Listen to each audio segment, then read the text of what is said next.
কারোর স্তরে ঘোষণা নাই যে আমরা ক্ষমতায় গেলে শ্রমিকের ন্যূনতম মজুরি 30,000 টাকা হবে। জাতীয় পর্যায়ের নেতৃবৃন্দ সেখানে বিএনপি শ্রমিক নেতারা আছে, প্রত্যেকটা নেতারা বলছে 30,000 টাকার কম মজুরি হলে একজন শ্রমিকের জীবন চলে না। সেই সময় হোটেল শ্রমিকদের মজুরি নির্ধারণ করা হয়েছে 13,050 টাকা, এখনো বাস্তবায়ন হয়নি। বড় দুঃখের সঙ্গে জানাচ্ছি, আজকে সকালবেলা বোকারি হোটেলের শ্রমিকরা মালিককে বলে আসছে আমাদের নিয়োগপত্র পরিচয়পত্র চাই। সেই কথা বলবে আজকে সকালবেলা বোকারির শ্রমিক বাবুর্চির চাকরি থেকে ছাঁটাই করা হয়েছে, তার মেয়ের গায়ে হাত তোলা হয়েছে এবং বলা হচ্ছে দেখা যাক তোদের কে আসবে বেরিয়ে আসবে। আমি সাংবাদিক ভাই সহ এজেন্সির লোকদেরকে বলে গেলাম, আপনারা এই বিষয়টিকে আপনারা সাবধানে খেয়াল রাখবেন। এই হোটেল শ্রমিক ইউনিয়ন করে দলের না, এই হোটেল শ্রমিক ইউনিয়ন করে নির্বাচনের পক্ষে স্লোগান দেয়নি। সেই প্রেক্ষিতে আপনাদেরকে এই কথা বলে গেলাম, আর বেশি কথা বলতে চাই না। সংসদ হবে আজকে কয়েকদিন ধরে শুনছি কে মন্ত্রী হবে, কেউ বলছে অমুককে মন্ত্রী না দিলে দেশের ক্ষতি হবে। আমাদের একটা দাবি আছে, এই যে লালদিয়া পোর্টের চুক্তি হয়েছে নির্বাচনের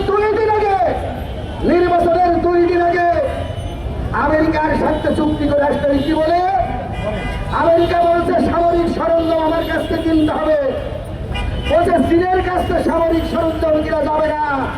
বাংলাদেশের এখন পর্যন্ত সবচেয়ে বেশি সরঞ্জাম কিনায় সামরিক সরঞ্জাম চীনের কাছ থেকে, আমেরিকা বলছে ওখান থেকে কিনা যাবে না।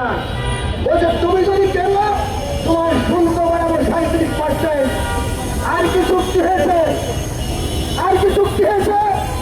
আর বলা হচ্ছে যে বাংলাদেশ আমেরিকা থেকে গম কিনতে হবে, এর একটা তথ্য দিয়েছে। এই গমের মধ্যে কি ভিটামিন আছে?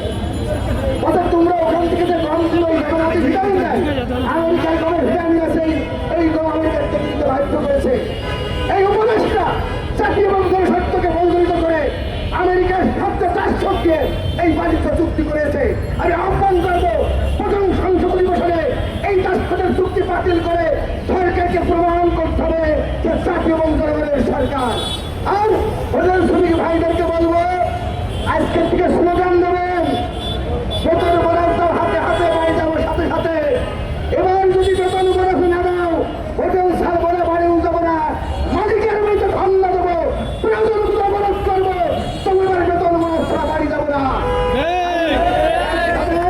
হোটেল সহ অন্যান্য শ্রমিক সাংবাদিক পেশাজীবী সকলকেই বলতে চাই, আসুন গণতান্ত্রিক সংগ্রামে সবাই আগে কথা বলি। আজকে তো হোটেল শ্রমিক সে হয়তো আপনার ভাই, আজকে তো সাংবাদিক সে আমার ভাই, আজকে তো শিক্ষক সে আমার পরিচিত, আজকে তো গ্রামের কৃষক সে আমার পিতা।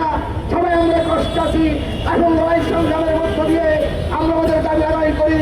সংগ্রাম মানুষের সামনে বিকল্প পথ নাই। দেশের ভয়ানক যুদ্ধের মধ্যে যাচ্ছে, দেশভিত্তিক ষড়যন্ত্র ধারাবাহিক হচ্ছে, সেই ষড়যন্ত্র কার্যকর করা হবে। আমেরিকার সবথেকে দেশকে বাংলাদেশকে হুমকি দিচ্ছে। এমন এক কঠিন সময় সংগ্রামের কামড়ে হাতে তুলে সংগ্রামের